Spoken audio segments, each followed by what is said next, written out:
The Union Executive in India comprises the President, Vice President, Prime Minister, Council of Ministers, and the Attorney General of India. The President of India is the head of the state and the Supreme Commander of the Armed Forces. Elected by an electoral college consisting of the elected members of both Houses of Parliament and the elected members of the legislative assemblies of states.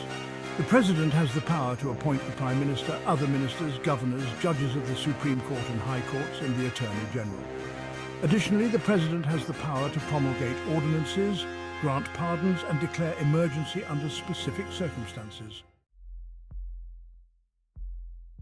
The Vice President is the ex officio chairman of the Rajya Sabha. Elected by members of both Houses of Parliament, the Vice President acts as President in the event of the latter's death, resignation, removal, or otherwise.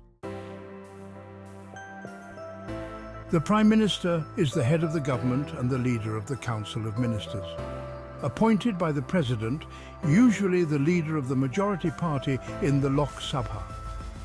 The Prime Minister advises the President on various matters and plays a significant role in the policy-making process. The Council of Ministers comprises the Prime Minister and various ministers who head different ministries. They are responsible for aiding and advising the President in the exercise of his functions. The Council includes Cabinet Ministers, Ministers of State, and Deputy Ministers.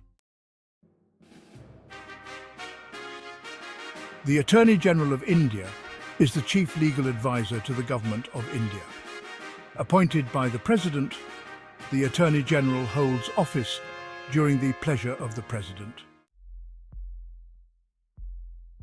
The Parliament of India is a bicameral legislature consisting of the President, Lok Sabha, which is the House of the People, and Rajya Sabha, the Council of States. Lok Sabha, the lower house of Parliament. Members are directly elected by the people of India.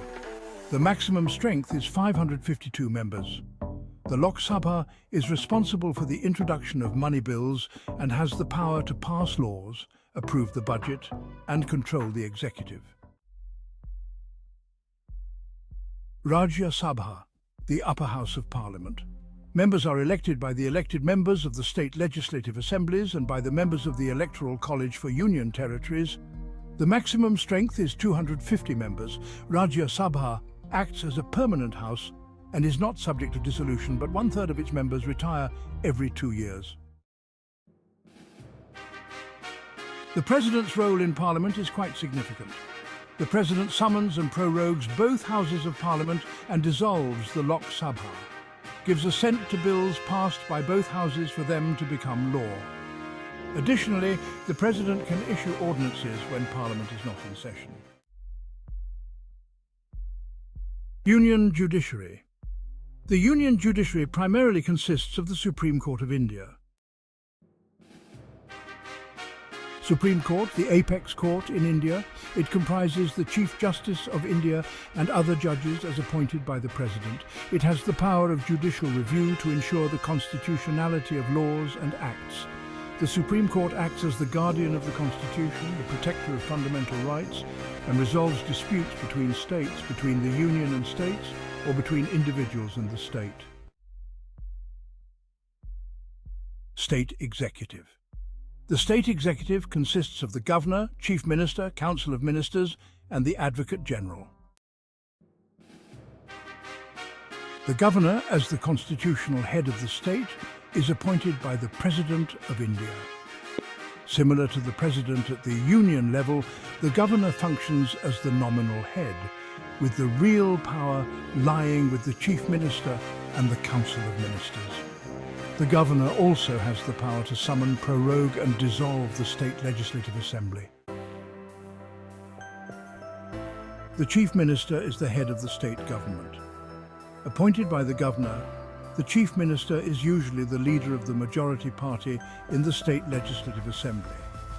This role involves leading the Council of Ministers and being responsible for the administration of the state.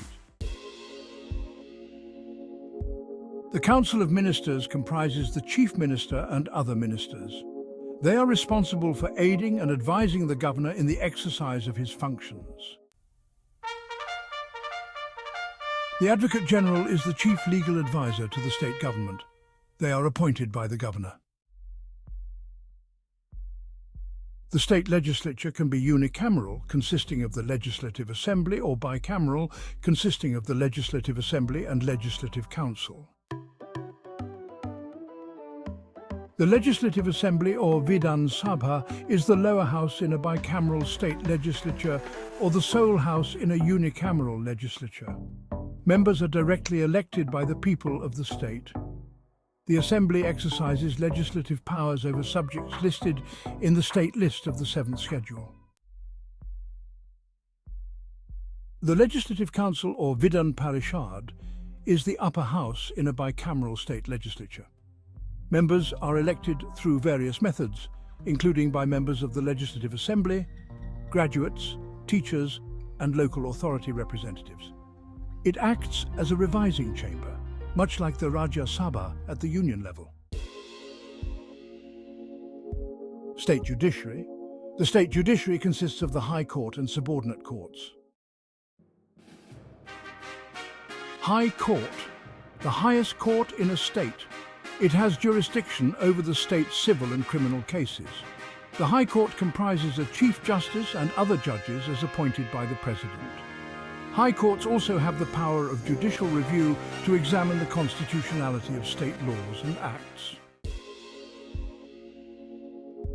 Subordinate Courts.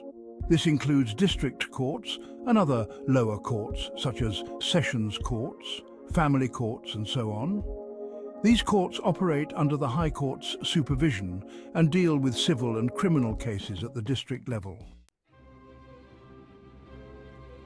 This structure ensures a clear division of powers and responsibilities between the union and state governments, providing a federal structure with a strong central government.